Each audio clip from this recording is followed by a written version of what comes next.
What's up, everybody? We probably just got the best comic book movie ever, and I can't wait to get into all that greatness with you. But first, if you love knowing about everything going on in the nerdy world and you're looking for one place to stay up to date, make sure you subscribe to the channel today for daily news, theories, and rumors, as well as movie reviews in the nerdy world, and I hope you enjoy your time in the Nerdverse. Before we start, I will say this is going to be a full spoiler review, so if you haven't seen the movie yet, go ahead and leave a like on the video so you can make your way back, or if you don't care about being spoiled, go ahead and join us on this journey across the Spider-Verse.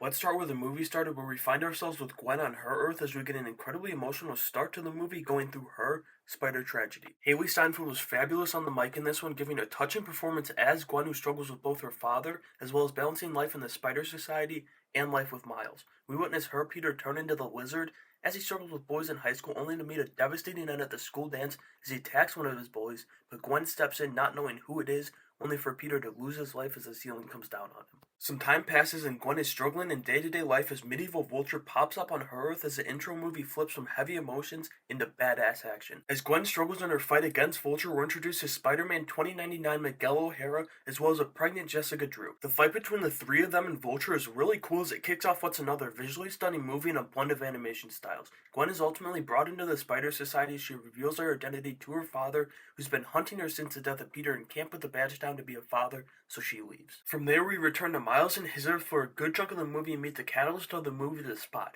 His origin is explained later, but we'll dive into it now because he's kind of a background issue to drive the inner conflict with the Spider-Men and Spider-Women, which shockingly worked really well, not having a true villain in the movie. So basically, the Spot worked for Olivia Octavius in the first movie. That's before he was turned into the multiversal freak he is now, and on the night the Spidey shut down the Collider, he was in that chamber and suffered the change in form. He's now turned to a life of petty crime because he can't get a job due to his physical appearance, and once he gets into contact with Miles in this movie, he's set on a path for revenge. Spot serves as well as a base level villain or a catalyst, like I said, causing destruction in Spider-Man India's universe as well as tormenting Miles, but he's kind of left to do most of his damage in Beyond the Spider-Verse, and that actually works really well here.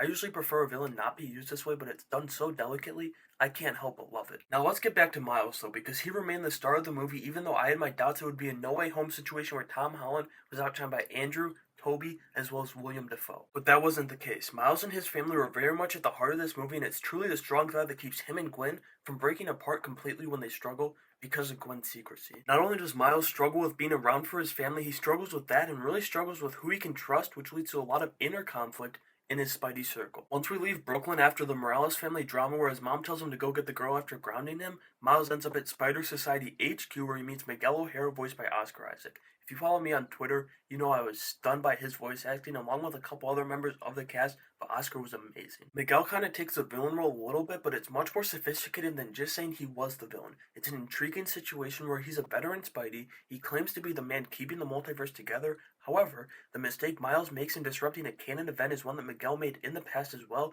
which keeps you teetering between is he right, is he wrong, or is he just misguided in the way he's approaching the situation. He's also the one to tell Miles that he was indeed the first anomaly and that he was not supposed to become Spider-Man ever because the spider that bit him wasn't from his Earth. But that's only the wedge that drives Miles, Gwen, and Peter apart. What creates the wider conflict of the Spider Society is Miles not being able to accept the fact that all Spider-Man and Spider-Woman experience tragedy to become the heroes they are. Miguel actually goes so far as to put Miles in a cage so he doesn't go back to his Earth and stop yet another canon event like he did in Mumbattan. This only lasts so long before Miles uses what Spider-Punk taught him about using his whole hand instead of just his fingers with his electric shock and breaks out of the cage where the chase begins. Now I actually thought this chase was going to be kind of short and that Miguel would get him pretty quick, but this turns into a lengthy chase that is full of stunning visuals and heart-wrenching betrayal. As I mentioned earlier, there's inner conflict between the main trio of Into the Spider-Verse with Miles, Peter B. Parker, and Gwen because of their betrayal. This is where Miles truly signs him off as he finds out they knew about everything the entire time,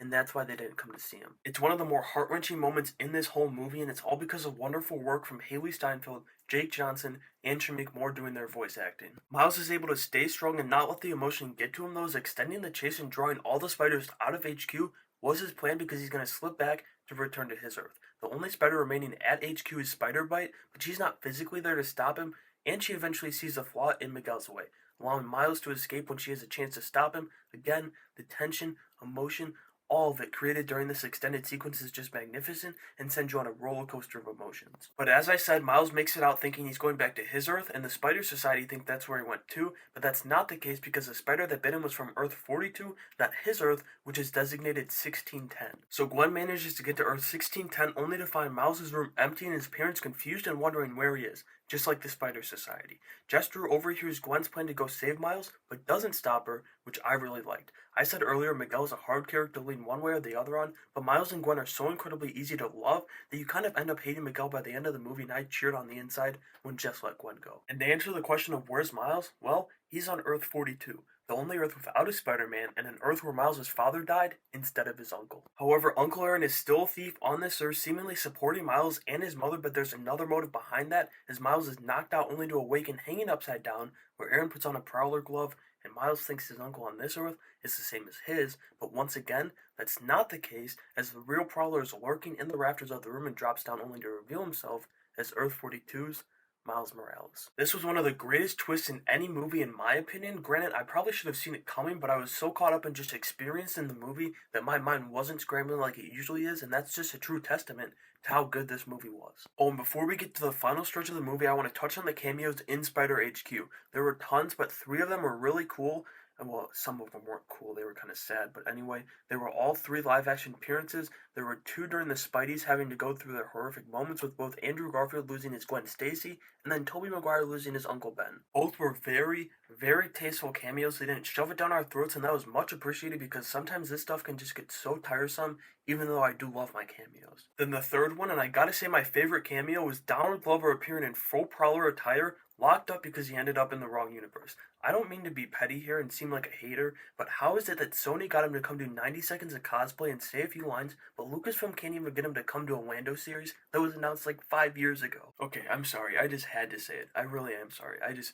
You know, whatever. He was great as always, and I didn't even know he was in there, so it was actually a really great surprise when he popped up. Anyway, the movie ends on our cliffhanger as Miles is in the paws of Earth 42, Uncle Aaron, and Miles, while Gwen assembles a team consisting of herself, Peter B., Spider-Man Noir, Spider-Ham, and Penny Parker on a mission to go get Miles and get back to Earth 1610 to stop the Spot. I gotta be honest, I'm usually not a fan of cliffhangers, but I just hated the Fast X one like literally a week ago, but that movie sucked. This one was good, and maybe the most satisfying cliffhanger that'll lead into Beyond the Spider-Verse that I believe is coming just next year. So if it wasn't obvious already, I love this movie. Like, I genuinely can't think of a single issue I had with it, and maybe I'm just caught up in the hype of seeing it for the first time. I'm gonna go back and see it tonight, but it truly feels like a masterpiece. Like, really, like a perfect movie. I'm gonna knock off some key things about the movie, and they're all 10 out of 10s for me.